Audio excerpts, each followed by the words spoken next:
gentlemen, from the Microsoft Theater here in downtown Los Angeles, brought to you by Shawn Porter Promotions, live from Los Angeles.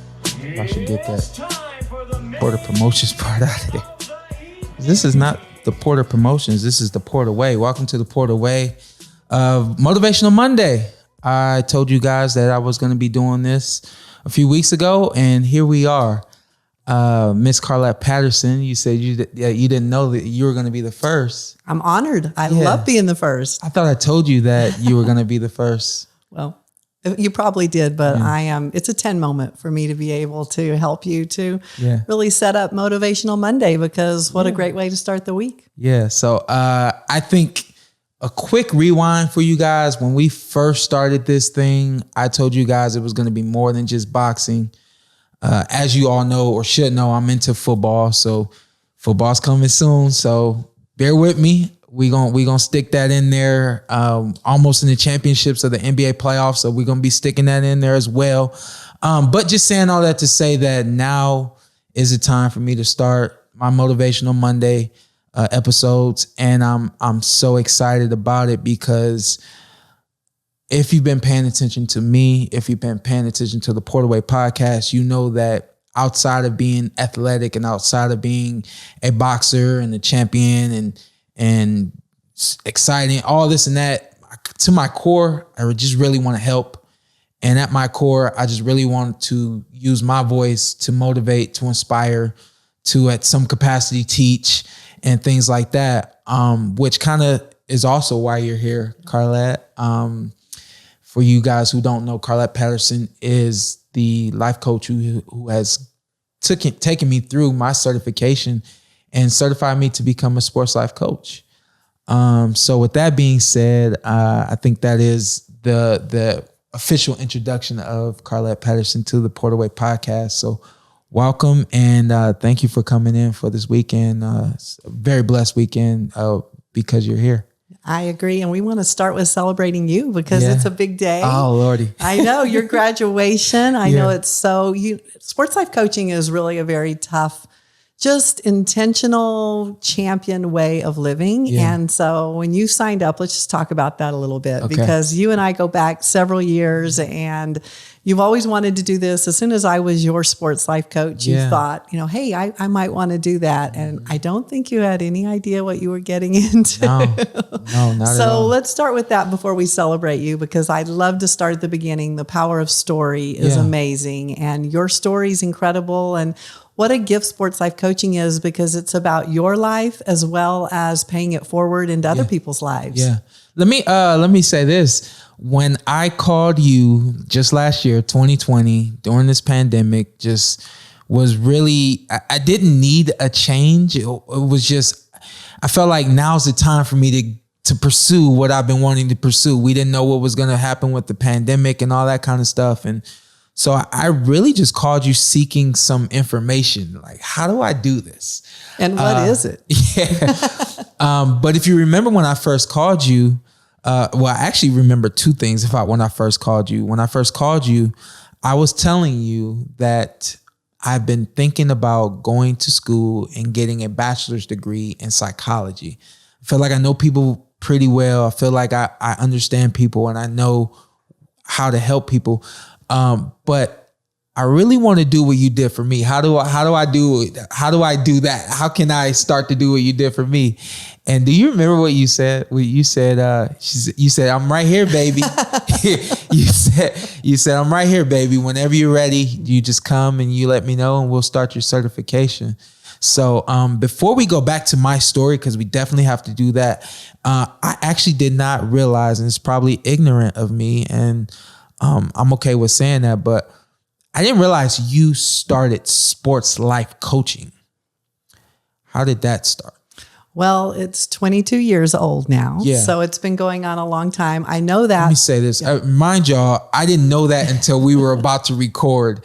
And I said, when how do I introduce you? So on and so forth. And she said, yeah, I started sports life coaching. I said, I didn't say anything in the moment because I figured it'd come up at some point, but I didn't realize you actually started Sports Life Coaching. 22 years going now, and go ahead. Yeah, well, the beautiful part is my late husband and I had started our company, Patterson Sports Ventures, and we had worked for the NFL, for the NBA, really been in sports from a business perspective. And my heart was always with really the heart of an athlete.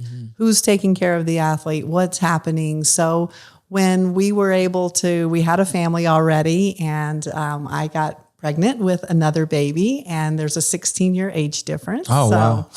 a little bit of blessing showing up there in a huge way. Yeah. And so Steve and I just felt like God had really called us to something bigger than we could imagine. And it was different than our plans. We, of course, had all these great plans and knew exactly what we were going to do. And God said, I've got a much different plan for you. So we felt to really receive that gift that we needed to figure out what God wanted versus really what we wanted. And so I wasn't doing really well in terms of, I like things going my way. Like I like a plan, really sticking to what we were doing. And so we started Patterson Sports Ventures with the desired outcome of working with professional athletes and helping them to find purpose, passion, really what can they do when their sport is over that engages them at the highest level. The same intensity that they had when they were playing sport. And as a pro athlete, you finish your career very young. You start very young. That's the only profession other than like music and acting, but you can't become a little dentist at 8 years old, right? And you can become an athlete. Yeah. So you've been at your craft for a really long time by the time the 20s hit. Yeah. And really it formed you to be the person you are. Great discipline, commitment, things that nobody else starts at that formative age of 8 years old. And yet when you finish in your 20s, nobody maximizes that huge talent and that gift of what you've been training for 10, 15, 20 years. They just think, go into a career. Well, we wanted to really be that for the athlete to say, you and your life matter, what you're passionate about. Let's talk about your story and use their platform for social good. So that's where Sports Life Coaching came into play. So as an athlete, both my late husband and I were athletes. We were coaches. Immediately, we're like, where's our coach, right? Because you don't do anything without a coach. So I wanted to find who's the best. I wanted to do life coaching. I had no idea what the name of it was. And I was throwing up and all that normal stuff that happens when you got a little one inside of you. And my mother-in-law brought over some Oprah magazines. And Oprah had a life coach, and her name was Martha Beck. And I'm like, that's what I need. I mean, I had no idea there was such a thing, any of that. And so I tracked down Martha, and I was like, I need you. And she's like, there's a 6-year waiting list. And I'm like, ooh, that'll never happen. So again, back to that athletic spirit, I'm like, I need this. I want it. I'll do whatever it takes to get it. And so I said, anything that comes up with Martha, I'm in. I don't know what she does, but if it's good enough for Oprah, right? Like that's what I need. I think from a sports perspective, once you're trained to be a champion, you bring that champion just passion and drive into anything you do. You can't casually show up. And so I couldn't casually, show up and do something. I was like, I've got to do something with this. So I did get into Martha. She had just written a new book, and she was having this little private thing in like Chicago or something. It was winter. I felt like planes, train. I'm in Phoenix. So, but I tracked through, I found her and did this weekend event, and she changed my life. Yeah. And that's what I say about you all the time. And I just said to her, I want to do this for the rest of my life, and had no idea what it was. This was 22 years ago, so I don't really think she knew exactly. I mean, obviously she knew what she was doing with Oprah. She's amazing. She's incredible.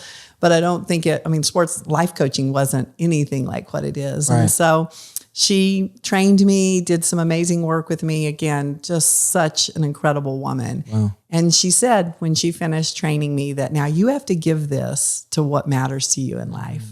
And I said sports. And so I had no idea what that meant and thought, okay, I come from a basketball background. So basketball is a sport, and it has rules and skills and drills, and you train in basketball. So I thought, how could I create something that you train in life as intentionally as you train in sport, and it be a system that an 8-year-old can do and that you can go all the way up to your pros. Yeah. So that's where sports life coaching came into play. Yeah. Yeah. And you, I think, rewind, however, you're going to have to rewind this thing, watch it a couple of times. I'm listening to you, and I'm probably biased because I know you, but I'm listening to you and I'm like, okay, I'm going to have to definitely watch this episode back and just pick up all those nuggets that you're tossing out to me. Tell everybody what sports life coaching is really quickly, the 3-dimensional life that we live. So it's all about training for your life as intentionally as you train for sport. I mean, I was an athlete, I was a coach, I got nothing but sport. So that's where it came from, is really what could we do in our life to produce the same results that we do in sport? And really what's valuable is that usually in sports as an athlete, we're one-dimensional. I mean, everybody cares about our performance. And when we're a champion, everybody loves us. And when we're not, nobody does. And it comes and goes incredibly quickly. So our identity is wrapped up in winning. And so if we start to feel like we're not winning or competition comes in, we start to lose our identity and depression. A lot of really powerful things happen. I mean, mental health is huge right now. What a gift that we can support people from that perspective. And so it really, when I thought about what do I wish somebody would have done for me as an athlete, I wish somebody would have cared about my life as intentionally as they cared about my sport. And to nobody's fault. It's just the way we grew up and the way the world works is that perform and I reward you. Be human and you're not necessarily performing. So I wanted a human to human connection. I wanted it to be about relationships. I wanted it to be about unconditional love. I wanted to feel loved whether I was winning or not. And so we came up with the concept of whole person, which is personally, professionally, and philanthropically. And then wanted to make it so that you define it and you define winning rather than giving all of our power away to whoever we're competing against. So really using that just heart desire of what do I wish I would have had? And so our 3D model is living personally for significance as you define it, professionally for success as you define it, and professionally for service as you define it. And when we introduce the philanthropic component, it's not about money. We have the currency of hope. Because when you're 8 years old, again, this model is designed for peewees all the way up to the pros. You can give hope the minute you're aware of the currency. So you can become a sports philanthropist the minute you decide that you're interested in being an athlete. And you can begin to train your heart and your giving muscles as intentionally as you're training those physical muscles. And so sports life coaching is the emotional training, the mental, physical, really bringing all of that together. It's your life. It's what happens away from sport, really training as intentionally so that when you show up in sport, you're a champion and you can be the person you want to be rather than like hoping and wishing everything kind of works and nobody notices that your home life's a mess or you haven't rested, you don't know how to rest and recover. I mean, there's so much that happens away from sport that nobody was training that. But now you and I are. That's the gift of becoming a sports life coach, is that you get to be on a person's team in their life as intentionally as a sport coach is in their sport. I'm going to break it down really quickly because it'll segue into my personal story. We have a 3-dimensional life as it's been taught to me, and I fully believe it. We have our professional life. For a lot of boxing fans, probably all boxing fans are watching this. Professional fighters in the ring, you're a professional fighter. At the press conference, you're a professional fighter. At the weigh-in, you're a professional fighter. Practice, so on and so forth. But when you see us at the mall, when you see us at the movies, when you see us at the food court, when you see us at a restaurant, guess what? We're now living our personal lives. And I'm not saying don't invade. I'm not saying don't talk to us. Don't treat us like we're not the professional. Just understand now that we have a few different dimensions to our lives and have more respect for not just fighters, but everyone. Have more respect for yourself, understanding that you have a professional life when you go to work, and then you have a personal life when you come home. The professional life, leave that at work. When you come home, my wife hates when I come home, but I'm on my phone, or I come home, but I'm setting up this and that. And, you know, the other day she wanted to take a walk and she was mad that I was getting things together for my bike ride. I'm like, I got the bike ride in an hour. I got to be ready. You know, hey, you're with the family, right? We have to learn how to separate all that. Right. And then we have the last component that I really love, our philanthropic life, our life of service, of giving hope to someone else. When I found you, it was 2013, I believe. And I had no clue that it was all poured into one. And more times than not, when it's not broken down to us and we're not told that, hey man, you got a professional life and personal life, and then your philanthropic life. When this or that is going on at home, make sure you handle it that way. When you go to the gym, you can be all in and be a professional at the.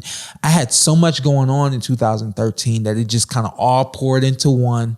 When I saw you, you know, it was dad this and at home that, and the gym this and the fights this and that, and we didn't know each other at all. And I felt like, I could be wrong, but I felt like I was just kind of a mess at that particular point in my life. It was a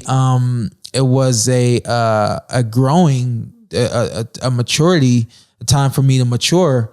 When I met with you, and basically just kind of came running to a friend, and the friend directed me to you. Do you know have you ever heard of a sports life coach? No. Have you ever heard of life coaching? No. Well, I think someone can help you. I'm like, no, there's no help for me. There's no help for me. You know, and the long story short is I came and I met with you, and you gave me an interesting perspective of who I was. I didn't necessarily know who I was at that point in time. And mind you guys, in 2013, I had been pro since 2008. So what's that? 5 years of being a professional athlete, 5 years of basically climbing the ladder and trying to get to a championship fight. And really, I think at that point in time, the only thing that mattered was, how do I get to a world championship title? How do I make more money in boxing? And then everything else that I wasn't happy with in my personal life started to pour into my professional life. And then so I meet with you, and you break all this down to me, and you give me some interesting perspectives, some strategies and some techniques to handle, to separate, to have more understanding with who I was and what I was really out to do. Really speaking about purpose.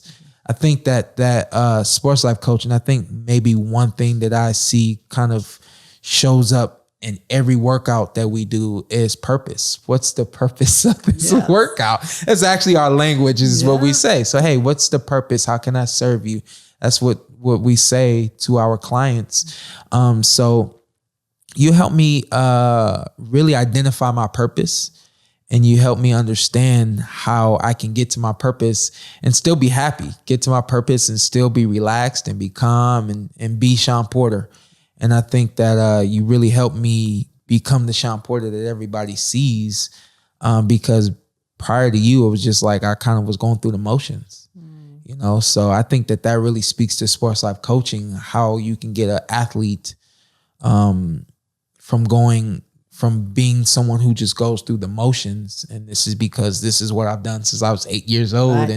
This is all I know. And this is all I want, to really living in purpose and having more purpose when you go to the gym. I mean, let's speak to that. Let's speak to how we prepare ourselves for a workout and how that translates to, I do a workout with you as my sports life coach, and then I'm able to go to the gym and actually do a workout and perform at optimum. That's what sports life coaching is all about, right?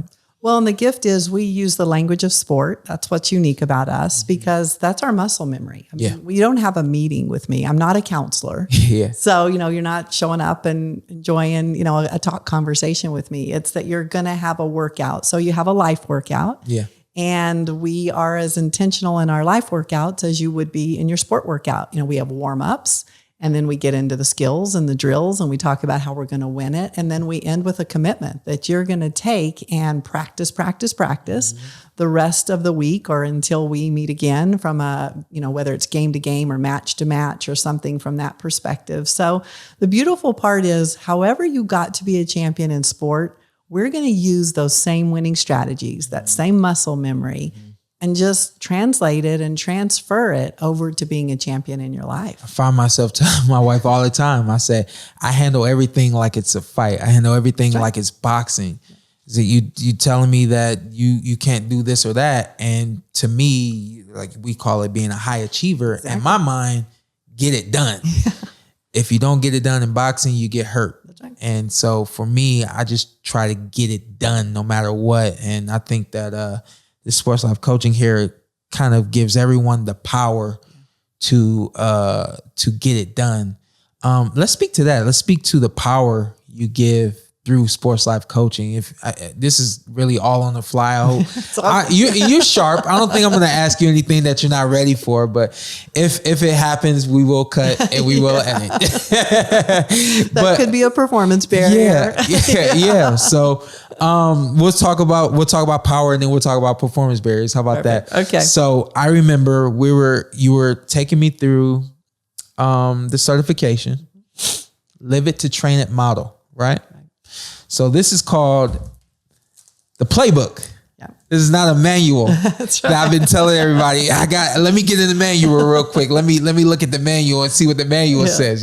So I'm still a newbie, and You're so a rookie. Yeah, and so I use the playbook more than anything, but I still refer to it as a manual. This is a playbook. This is basically everything that a sports life coach needs in order to take the client through a workout. And with that being said, I remember that we were going through a workout, and I just felt so much power come from what we were getting into. Right. And you said that that's the point. Yeah. The point is for me not to fix you. The point is for me to give you some direction, and then for you to find the power from there. Well, the intention is to really bring out the best in you. So just exactly like in sport, you show up with your sport coach, you've got talent in you. Mm-hmm. And a great coach brings it out in you, trains you, holds you accountable, pushes you past the limits that you thought you could go, all with the intention of competitive greatness.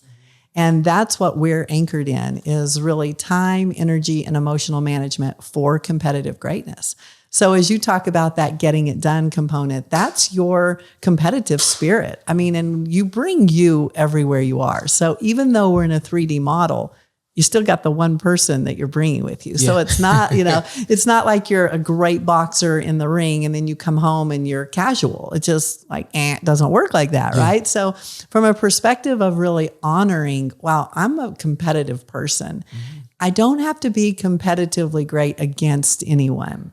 I'm competitively great for me. Mm-hmm. And that's where that power came into you. I handed you your power by saying, be great for yourself. Go for what you want. Fight for what you want. Be intentional about what you want. Share it with your friends. Create a support system. Yeah. Be for you in such a big way. Mm-hmm. And the mission that you're on, and immediately connecting you to something bigger than yourself is what gave you that power to be able to say, wow, when I'm home, I can still be Shawn Porter, a great dad, a great partner, a great, everything, a great son, rather than thinking, how do I play all these different roles? Yeah. Because think about in sport, if you have 1 ounce of confusion, you take your eye off the ball, you look away in boxing. I'm not a boxer, that, whatever happened. But it's we don't normally look away, but somebody might yell something. It might be a little distraction. Any distraction is not full engagement. Yeah. And full engagement means you're getting the best of me. Mm-hmm. And why not get the best of me from my partner, for my kids, for me, just me being able to show up. I mean, that's where that winning spirit comes in. And when we say winning, it's according to how you define it. Yeah. It's according to how your family defines it. So the beautiful part of that power is it's all wrapped in purpose and intention. Yeah. And we're using your competitive greatness to really make sure that you're training as much as a person as you would be as an athlete. Yeah. And then what about the performance barriers? I think that speaks right into performance barriers. As soon as you go for greatness, all kinds of things are going to show up, right? Because first of all, self-doubt. I mean, we can act like we've got it all together, this human to human part of us. I mean, our hearts, our minds are this incredible muscle. Yeah. And, you know, sometimes we work it out. The reps we do in our mind are not always for us. Yeah. And that shows up. I mean, you know, it's not like I'm going to go do reps on my arm and not get some muscle with it. Yeah. Same thing's going to happen. Whatever I'm telling myself, it's a rep. You can just see little barbells in your brain, you know, just doing those little reps. And so we want to be intentional about the reps we're doing in our brain. What's our self-talk? What are we telling? Who are we hanging out with? Yeah. And what are they telling us? Because, and social media, for goodness sakes, oh my goodness, you know, there's so much happening. Every single thing that we put into our brain is exactly like what we put into our body when we're eating. So learning to really honor ourselves in a way that's for us, hanging out with people that are for us, being, you know, intentionally for other people in a way that is for greatness versus against anyone. Yeah. How many books did I read? Well, the beautiful part is you did practice workouts with your clients. Yeah. You read 11 books, which you probably never read that many books in your life. No. Yeah. No. The first book that you had me read, I remember that was about fear. What was the name of it? Do you remember? Was it called Fearless? Yeah, I don't. It was a boxing book, so I picked that out specific to you. And the great thing, Shawn, is that you're joining a team. We got about 100 sports life coaches around the world. Yeah. And you're joining a team that has gone through the exact same certification. Awesome. They've all read the same books. They've all gone through the same playbook and training. And, you know, we usually have 1 or 2 books according to kind of whatever's going on in the time, because we've been doing this for 22 years now. Yeah. So, and I know that's 22 years because my daughter McKenna is 22. So it's easy to keep track of the baby. She's all grown up now, but that's the fun part. Huh? Yeah. That's awesome. So, you know, the fun part about the book that you read, it was a book about boxing. And so, you know, and that's a good, again, just talking about how we do this training is that if I were to bring you in as a training for sports life coaching and gave you some research-based book, you wouldn't have read 11 books. Yeah. But if I bring you in with a book that is very on purpose to every book that you had me read was like mind blowing. Yeah. I'm not exaggerating. I'm not a reader. Anybody that knows me, I'm a movie. You guys know I'm a movie guy. I watch movies. If you had given me any one of those books was a movie, they'd have been done on time. A lot of books were not done on time. I promise. Performance barrier. A little bit of performance barrier. But speaking to this book, I remember you were excited because you picked the book because it was a boxing book and you wanted to know how I felt about it. And I said, well, I get what the guy's trying to say, but it's just really not like that. Mm-hmm. And you said, okay, well then just finish it up real quick and then we'll move on to the next one. And to give you guys a clue, I don't really remember the name of the book, but what I do remember is that you were speaking about how the reps that we do in our brain. The guy, I just felt like the story was really exaggerated, but the guy basically had some fears of fighting. I guess he was a pretty good fighter, but he had some fears, and a performance barrier is fear. That's right. The fear of the guy, of the opponent, and the fear of not performing. I saw it all. Yeah. The fear of not performing, the fear of not being good enough for the crowd, and the fear letting of people down. All of that kind of stuff really built up inside of him mentally. That's right. And it showed, the book showed that it had its effects here and there, right. But at the end of it, he ends up, conquering his fear.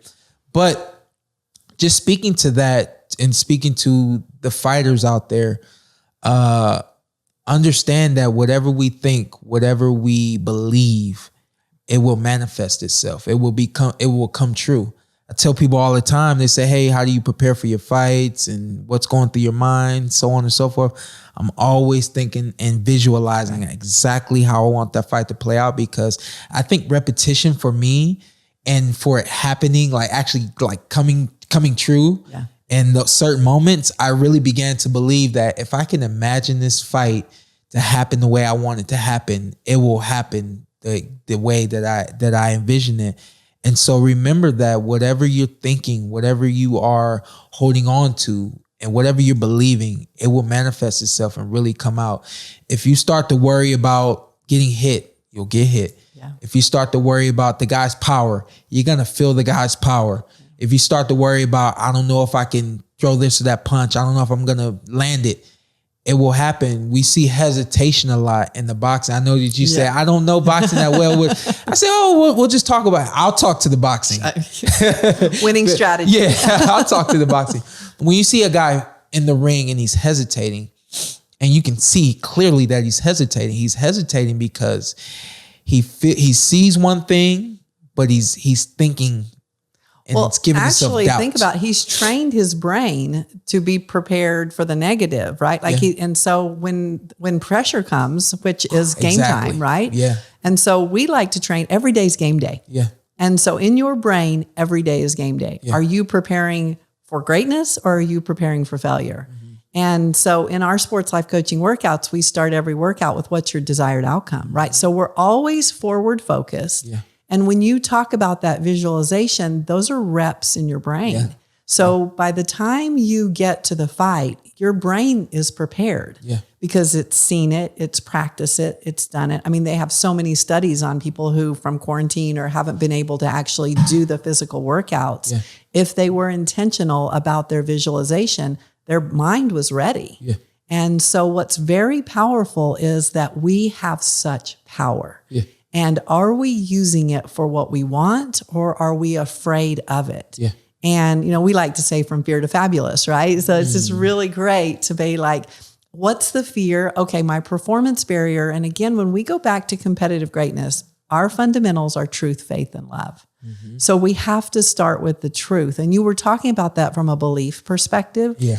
This isn't a fake it to make it model. Right. This is an own it, create it, be it.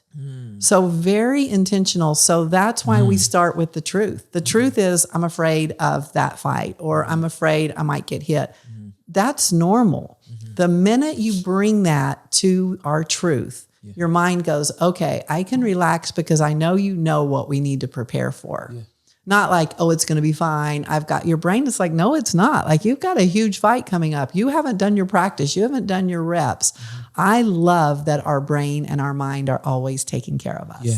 I don't want to try to solve the puzzle, but when I was listening to you, something that just came into mind, I was telling you earlier about how we've had recently, unfortunately, some fighters pull out of matches because of mental health issues, and they're saying, hey, I just want to make sure I get help and everything is fine and I can be 100% when I go out there, Speaking to that, do you think that maybe truth could be one of the bigger components to mental health? I absolutely. And just thank you for the gift of talking about that because that's honoring that who we are as a person matters. What's happened in so many years and years. And again, thank you for the years that we've all had. Everybody's always just been doing the very best they can. Yeah. What's beautiful about today forward is that we can do better. So we do not have to be like, everything is okay. I'm fine. I've got this. Fake it till I make it. The things that worked for us in our past, we have the ability now to be better than that. Mm-hmm. So really starting with the truth of high anxiety, I'm freaking out. Thank you. Because the minute that you give us the truth, we can get you help and you will go into greatness. So that's where it's not a weakness. In fact, it's a great strength. It's very empowering. Yeah. The key is you have to have that support system and you have to have that team because, and that's what we are in terms of a sports life coach. We're not a doctor. We've got teams of people. We're much bigger than just me. Thank you, God, for that. We have an amazing team. It's really about who's on your team in your life. Right. As intentionally as your sport team, you've got a nutritionist, you've got trainers, you've got everybody taking care of you physically. Yeah. Who's taking care of you as a person? Because that person is who shows up wherever you go. Yeah. And Shawn, from that perspective, on a mental health perspective, thank you for having the courage. Thank anybody that's out there. Yes, you and your life matter. This is so important. Honor you. The minute you honor you, you will perform at a higher level because it feels honored, validated, and you can train at such a high level. Yeah. Let's talk about energy and emotional management. Okay. Because from a truth perspective, if I'm suppressing that, I'm anxious, I'm super nervous, I'm afraid, I'm fearful, and I'm trying to not let anybody know that. Trying to hide all that. Yeah. All my energy is going to suppressing that rather than when I can express it and anchor in the truth and say, hey, my performance barrier today is I'm very anxious. Great. Now your energy is flowing. It's for you. You can use all of it to really go for what you want rather than afraid somebody's going to like figure out that you're not on your best game. Yeah. And when we talk about performance barrier, I just want the team to be all set up for success on that, is that a performance barrier is any barrier that gets in the way of you not being able to be who you want to be. So it can be, I'm hungry, to mental health. And the great part about that is it neutralizes it, not that it says it's not of great value. It neutralizes it so that my brain, my mind can really find the best way to find an action to change.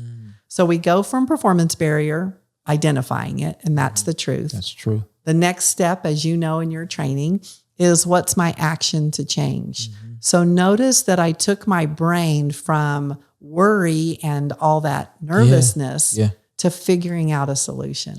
The minute you engage my brain in purpose, it starts working for me. So I start going towards finding, okay, what's my action to change? Now all my forward momentum is happening. I'm for me. That competitive spirit that I have is now working for me rather than against me. So I find my action to change and then I test it. Is this for success, according to my definition? Because we don't want to be doing the reps on something that is not exactly what we want to achieve. Right. And it's funny, excuse me, it's funny that while you were speaking about action to change, what is my performance barrier and what is my action to change? And then is this for success? And probably because we are on a podcast that is pretty much boxing based, my mind was thinking like in terms of boxing. And I'll see a fighter get hit with the same shot, like repeatedly, round after round.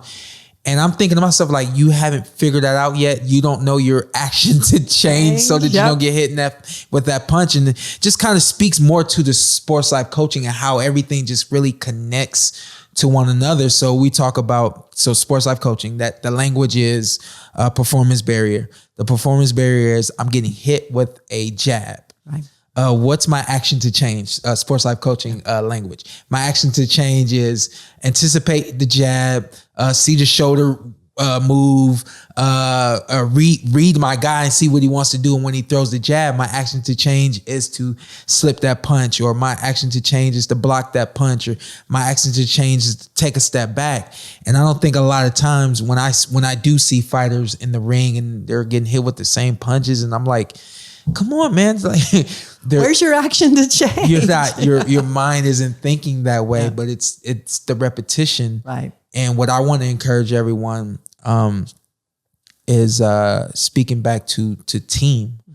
3, number 1, myself. I always speak about my team and I always acknowledge my team because I know everyone in my team plays a major role in terms of when I get in the ring, when I go up those steps and I'm in there doing my thing and I come out. I've even had coaches that are on my team say, hey, my job is to make it so that you get in there and get out of there safely. If you can't go back to Diggy, if you can't go back to your wife, you think I'm going to be able to go home? Right. I can't go home with that. So the best thing we can do is stay here until we get it right. You need a team in order to accomplish whatever purpose, whatever goals that you have. I had a mentor of mine that I was meeting with.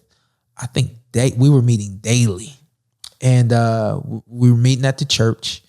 And this is number 2. He was a blessing to me because we started reading. I'm not a reader. We started reading the Bible. I said, "Mom, I'm having trouble." He said, "Well, if we meet every morning, would that help?" I was like, "Yeah." So we start meeting every morning. And shout out to John. Good to see you. And hope to see you soon. He starts to tell me, he says, you got to understand that I just want to be a part of your team. He says, I'm not saying I want to be a part of your boxing team. I want to be a part of your spiritual team. I want to make it so that you can get as close to God as you can. I want to make it so that you're praying on time. I want to hold you accountable so that you're doing everything that you need to do from a spiritual standpoint. He said, you also got to understand that at home, that's your team, your wife and your kids and your dad. That's a whole nother team. That's completely separate from your boxing team. And once he said that, I started going like this. That's right. I was like, okay, wow. So I got like 5 teams and that team's doing well. That team's doing well. I need to change this. I need to change that. And then once you come around, you're number 3. You come around and you start just preaching team to me. And I told you we had a little bit of a problem. And I said, I really didn't understand what team was until performance now. Barrier. Yeah. I said, because if you imagine my boxing team, I got a sports strength and conditioning coach. I got the cut man. I got my dad. And I said, we work together, but then we work individually. And as long as my strength and conditioning is handling the strength and conditioning, my dad's not, he's going to oversee it, but he's not going to be, on anybody's neck or anything like that. So even though we're a team, we do things separate. And I didn't really understand until I got with you, like how much team really does matter. Even though I've always had a reverence for my teams, encourage everyone how to create a team and what teamwork does. Well, just the connectivity and relationships. Yeah. So that's all a team is. A team is just relationships, and it's only as powerful as the relationships are. So if you watch your film, which is another one of our terms in terms of, just like in sport, we watch our film to figure out what we've done well and what we haven't done well. If you watch your film in life, great relationships happen because of time on task. You care, you're connected, you invest in each other. So many times people, thinking about your trainer, thinking about John in terms of saying every day, he's into having a relationship with you. Yeah. And you made a commitment to do it. Yeah. So that's where the power of team happens. Yeah. And the minute that you have that relationship and you're for each other and you commit to each other and you invest in each other, when you call and say you need something, we're all there, right? Yeah. Because there's no questions asked because we've invested in the relationship. Versus if you're off kind of doing your own thing and then when you need something, you're trying to come back in and ignite that power of team with no investment in it. Right. So again, back to sport, you wouldn't be a champion if you only showed up once a week or, weren't eating well or weren't taking care of yourself. Yeah. Think about your life exactly as you think about sport. And if you want to win life, invest in what matters to you, show up every day, be intentional, create relationships that get you through the hard stuff. If it's just the people that want to be there when you win, we've got all kinds of people in the world that will show up for the W. Yeah. Who's showing up when it's not so fabulous? Yeah. Yeah. And getting me to the next W, right? Because of that love and that intention and being for me, being, and anchored in truth. They're not going to let me get by with stuff. I'm your coach, right? So when you're not showing up at 10, which we do everything on a stat system, stats are 1 to 10. So it's factual, right? I'm not like, how are you, Shawn? I'm like, what's your stat? Yeah. Because then I know exactly where you are. Yeah. And then I'm like, how are you going to raise your stat? We're living in the 8 to 10 zone. Yeah. So it's very intentional. Yeah. So when you show up and you're a 6 or a 7 out of 10, it's not like, what's wrong with you? It's what are you going to do to raise your stat? And how am I as your coach going to support you to make that happen? Yeah.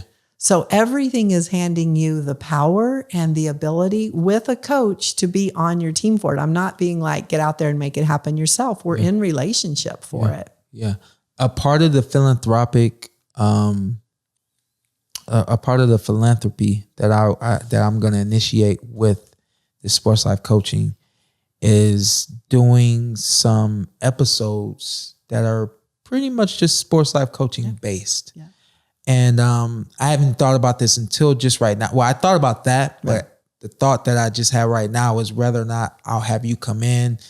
Probably not frequently, but I'll more than likely have you come back in. But what sparked that thought is because we have a unique language. And I'm a little worried that some of this stuff may go over everyone's head. And I know that through time, being able to offer some of this and break it down to people. Some of the things I think are a little bit more, they're gonna have a bigger impact, even though they it's not much that needs to be said. Right. A few things that came up and that came in mind was how we stacked our lives, and we do that based on 1 to 10. It's easy to tell someone, "Hey, how you doing today?" "I'm doing good." But then in the back of your mind, after that word "good" comes out, you might think of some things that aren't so well. Yeah. But when you say, "Hey, what's your stat today?" forces someone to stop. Right. The I'm good is like kind of the just the normal everyday response. But when you say, automatic, "Hey, what's your stat today?" it makes someone stop and actually think of, okay, on a 1 to 10, how well am I doing today? And where is it? Where's everything? Is everything good or is everything really bad? You can have a day where your stat is truly a 10. Or you have a stat where you were a 10, but you stubbed your foot coming out of that. I mean, it could be the smallest performance barrier, and it may take your stat down. Yeah. But the fact of the matter is you're able to anchoring your truth. That's right. And that's what you guys want to start doing every day, is anchoring in your truth. So when we talk about stats, we're talking about how are you truly? Right. And when we stat it 1 through 10, it's basically based on how we truly feel we are doing. Your truth. On your truth. And there was something else that you said that made me what did you just say? Well, Shawn, what I want to talk about with that in regards to stats is that every day's game day, and you want to win every component of the day. So when you wake up, you're like, okay, what's my stat on how well I rested? Oh, yes. Okay, I'm a 7. Okay, what do I want to do different tonight so that I can be better? So that I'm constantly in that forward motion of getting better versus, oh man, I feel terrible. I don't feel like doing anything. And you start dragging. Yeah. You own that as a component of the day. So I rested, okay, I'm a 7. What am I going to do different? I'm going to go to bed earlier. Okay, check. Yeah. I'm going to go to breakfast now. What's my stat on breakfast? You know what? I could just grab some coffee. That would be about a 6. Don't let yourself be a 6. Yeah. Invest in what's it going to take for me to have a 10 breakfast. Yeah. Then when you have a conversation with your partner, say, what's a 10 for you, right? Like talk about the things that matter versus, hi, honey, how was your day? And we go into more of the 1s and the 2s. Yeah. And then from an energy management perspective, we feel like a 1 or 2 because we've just now invested in the things that weren't so fabulous. Versus if you tell me the 10s, the things that really mattered to you, then all of a sudden you're tracking what matters and investing in what matters versus investing in what isn't working for you. That was the other thing that came up was watch your film. And I know it may sound a little strange, but fighters do it all the time, or should at least do it all the time. I'll raise my hand and say, I don't watch my film. I don't watch half the podcast. Well, that's what we changed with you, right? Because I'd be like, well, watch your film. You're like, I don't want to watch my film. I'm like, how are we going to learn if you can't, if you can't face your truth of how you did right there. And now the great part about watching your film is you don't change it. So it's not, if you don't watch your film, you can make up any story you want, right? Yeah. You can be like, oh yeah, I was amazing and this happened and that. Wrong answer. Because when you go to film, a film has already happened. And that's why it's a learning tool. Is that I get to go back, face my truth. That shot didn't work. What do I want to do different? So many times we don't watch our film. We go back in our past, but we go into our past to beat ourselves up or to bring ourselves down or to feel shame or guilt or obligation or neglect. Learn from your past. And that's what sports life coaching is from today forward. So the only time we go back into our past is to watch our film. It's a very intentional moment. We're watching something, learning from it, and bringing it forward into what do I want to do different to get a different result. I feel bad too because I actually had Malik watch his film the other day, and I didn't tell him like, hey man, this is called watching your film. You should start to do this more often. But I didn't beat him up, but I had a better day than he did. And I think that he just was like really, like you said, we go back and we just beat ourselves up when we watch our film. And he actually said, man, sorry about today. I said, no. I said, don't feel sorry about today. I said, just look at what you did today and improve on it. I said, let's actually go back to last like 2 weeks ago. I said, you were getting off on me 2 weeks ago. And I said, I had two things happen. Number one, I was getting on myself. Like, you got to get back. You got to get in better condition. You got to get your weight down. You got to start showing up, or this dude is going to keep doing this to you. I said, I can't let you keep beating me up. So that's not going to happen. I said, but the other thing I did was I took a look at what was going on, and I watched what you were doing, and I came here this week and I made adjustments. I said, so Tuesday was a good day for you. It was an okay day for you. What was your stat on that? Was it a 7 day? I mean, like, get real. Yeah. What was that day? And I said, but today I really got off on you. I said, so now it's your job to go take a look at what you did last week, what you were doing against me that was really working. I said, I'm gonna be honest, you didn't do those things today. I said, and that made it easier for me. I said, so what you want to do is you want to go back and not just go home and harp on all the bad that you did, but take a look at the things that you did good and the things that you left behind and the things that you should bring back and continue to make adjustments and things like that. You guys out there, watch your film. It doesn't have to be a fight. It could be a sparring session. It could be the day that you were hitting the bag. And where was your integrity that day that you were hitting the bag? Was it really statted up? Was it really a 7? What's your stat on it? Yeah. Was it really a 7, or were you going relatively hard? It was an 8 or a 9, you know? So I love our language. I love every ounce of this sports life coaching is why I felt like this was the right move for me. Shawn, I just want to say in regards to what you just talked about is that you captured your winning strategies. And you know that's another one of our sports life coaching part of the language is that figure out what works, and that becomes a winning strategy. Yeah. So we've talked about performance barriers. That's basically what doesn't work. Mm-hmm. We immediately put it into an action to change so that we could figure out how to make it work. Right. Once you get what's working, claim it as a winning strategy. That way, you know, okay, when I'm going to show up to fight you, these are the things I've got to do. 5 things I've got to do to really be that 10. So that's, again, everything you're doing when you're boxing, do it in your life as intentionally. And if you have a great workout or a great fight, watch your film and capture, why was that such a great fight? Yeah.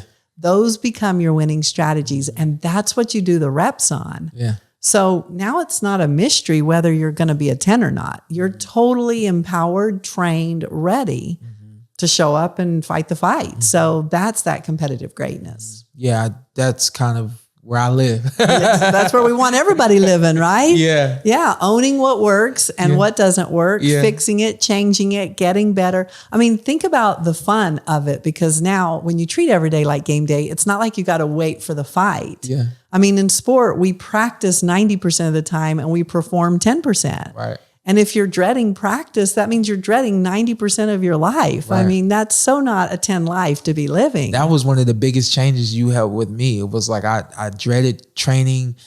I just want to get to the fight. Yeah. I want to get through this dieting, and then I just want to be able to relax. Yeah.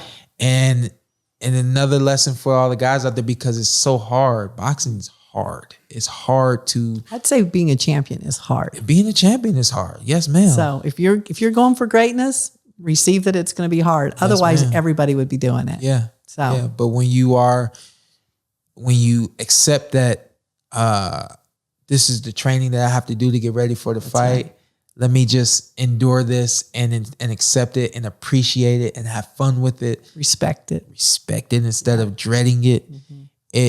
I mean, really, I'm not exaggerating. You took me from here to here just by helping me understand that I should appreciate practice. Yeah. And I should appreciate the workouts, because before speaking to you, it was just like, it was routine and it was just, this is what I have to do. And this is what he told me to do, and diet this, diet that, scale this, scale that. And it was like, I'm not saying that I love it or loved it at one point when you say, hey, you know, if you do this or you do that, you'll have more appreciation and respect for your training. But I really do understand, like, all right, this is what I got to do. So what do we call that? We call that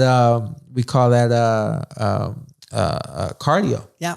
Yeah. Well done. I think that'll be the last one we throw out today. Cardio. Well, I do just want to say, in terms of what you just described, we wrapped everything you were doing in purpose. Yeah. And we put your mindset towards the purpose rather than the pain. Yeah. So the pain is the dieting, the scale, the workouts, all of that, the cardio as we call it. That's the not so fun part, not so fabulous. If our brain and our energy is focused on that, it's no fun. I mean, it's not enjoyable. There's no joy of the game. There's no love of the game or what we're competing for. When you wrap it in purpose, now all of a sudden you're eating for the win or for the fight. You're practicing, you're directing that energy towards your desired outcome, which is the match or the game or whatever it is. Now, all of a sudden, you actually are doing it intentionally for purpose. Rather than being like, what the heck am I doing this for? It's Monday. I got 7 more of these before the fight. Yeah. So, listen, I love you. I love you, my dear. Never knew I would come in contact with you until it happened. Well, shout out to John in terms of our connection. It's so important when you talk about teams. We want John to know how much we appreciate him connecting us. And we wouldn't be where we are today without all the people that have taken care of us and connected us. And that's that beautiful team that we have the honor of being on. Yeah. My guys, Carson and Ant, talked to them. They said, no, I think that's more of a one-on-one conversation. I said, you guys might have some questions. He said, no, you can handle it. You do it. But they understand who I am and what my purpose, my goals and my mission in life is. And it really is just to motivate people and help people. Give hope. Yeah, and give hope. As I said at the beginning of this, and you've really helped me do that. You've given me another avenue to go down to initiate the change that I want in people's lives, the positive change that I want in people's lives. So, of course, I want to publicly thank you for that. Another quick story is, so we met in 2013. We met for 1 week. And at that point in time, I was going through some really heavy things. And I was at a point, I told you guys, I don't know if how much y'all pay attention, but I told y'all a few like 2 episodes ago when I announced that we were going to be doing a Motivational Monday episode, I announced to you guys that, hey, wasn't really supposed to get where I was based on where I am, based on where I was at that point in time in my life. And I'm going to bring in the person who really helped me get past those little performance barriers and obstacles that I was facing at that point in time. But so anyway, the long story short is John comes out and he happens to be here for my birthday.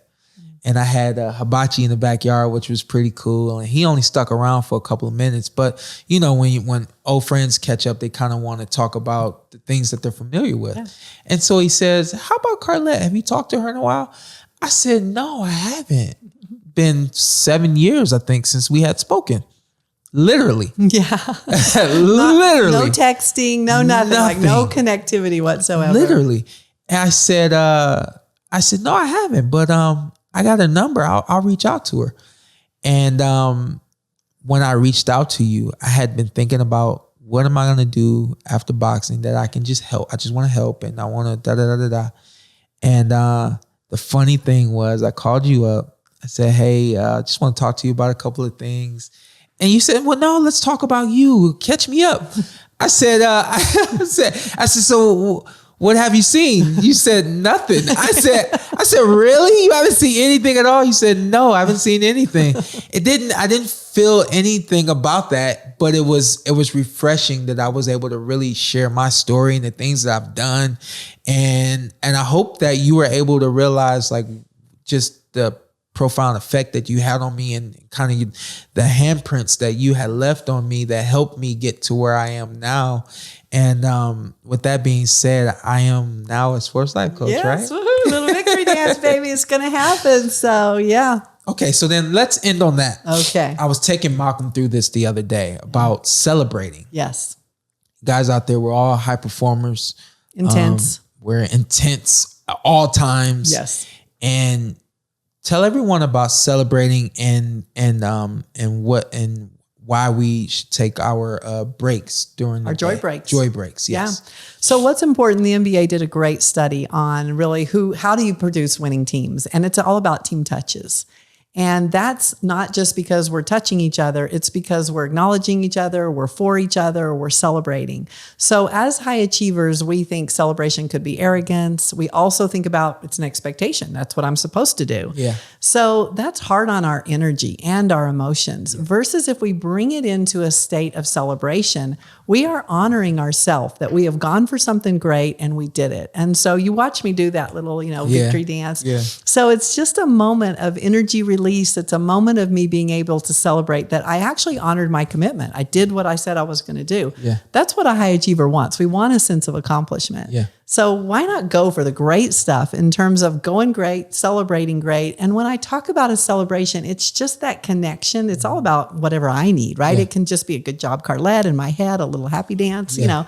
whatever. So just the power of celebrating. And so when you reference the joy breaks, we can optimally perform for a short amount of time and we need that break. So celebrate with joy. Yeah.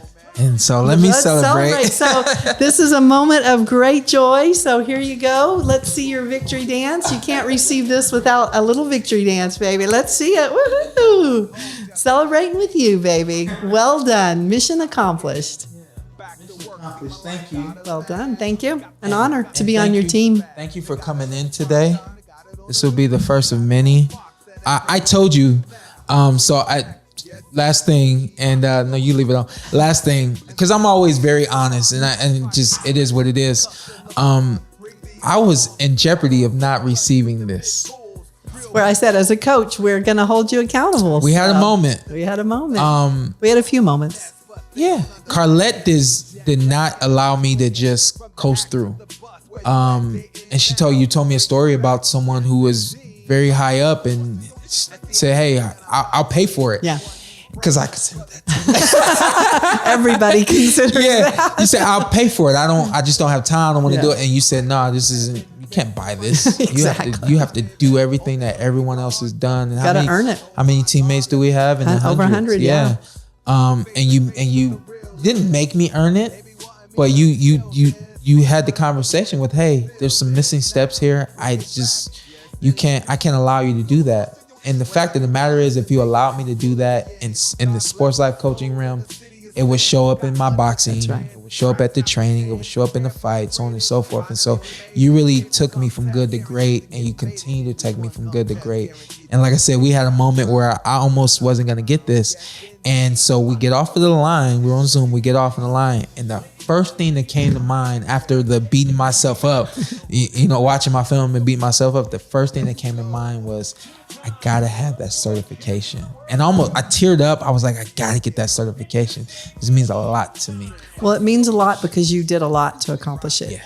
If you hadn't worked as hard as you did, read 11 books, had your practice sessions, been challenged, you got COVID during it, we didn't miss a workout. We were like, you know what? Yeah. If you're going to be great, it's about making sure that you're great in every choice that you make. And you've earned that. It's an honor to have you on the team. Welcome to our team, our global team around the world. There's so many people celebrating you. And most importantly now, how can you go out and give hope to the world and just change the world because of the gifts that you've been given? We're working on it. We're definitely going to use this Porterweight podcast to have a profound and everlasting effect, not just on boxing, but on the world. And you and I have started talking as well. So we're going to get into some things and really affect this world in a positive way. So as this being Motivational Monday, let's just make sure, team, I want everybody listening to be able to go out and just be motivated to be you. Be your best self. Know that you and your life matter, and you got a team of people supporting you. You are the best. Let's do a high five. Well done, team. That's the Porter way. God bless you guys. God bless you. Motivational Monday. Hope you're motivated. Nice. Thank you. Don't tell me you didn't enjoy what you saw, because I know you did. What you need to do now, hit that subscribe button, hit the like, hit that notification button. Check us out every week, every Tuesday, something new for you right here on the Porterweight Podcast.